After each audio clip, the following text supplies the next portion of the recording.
find the modulus and argument లేదా amplitude of the complex number z is equal to -1 minus I root 3. So ఈ complex నెంబర్కి mode argument find out చేయాలి. First of all జడ్ని నేను order పేరుగా రాస్తా, -1 comma -√3.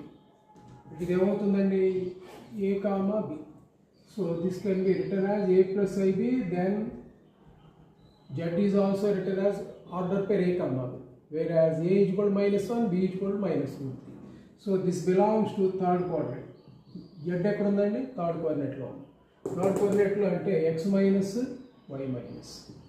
Okay, now modulus of z formula ఏంటి, if the complex number is a plus ib, then mod of z is equal to root of a square plus b square, that is equal to root of -1 whole square 1 minus √3 whole square 3 √3. So mod z is equal to √4, that is 2.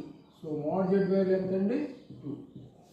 Next argument find out చేయాలంటే tan theta కనుక్కోవాలి. What is tan theta? It is mod b by a, that is modulus of b అంటే -√3 by a అంటే -1. So that is mod √3 అంటే √3.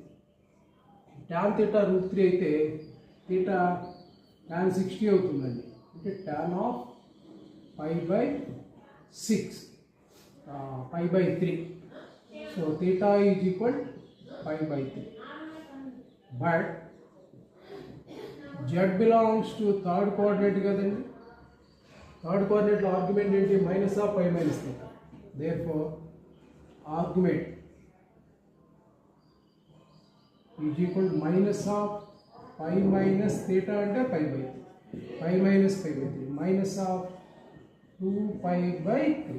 So this is the argument.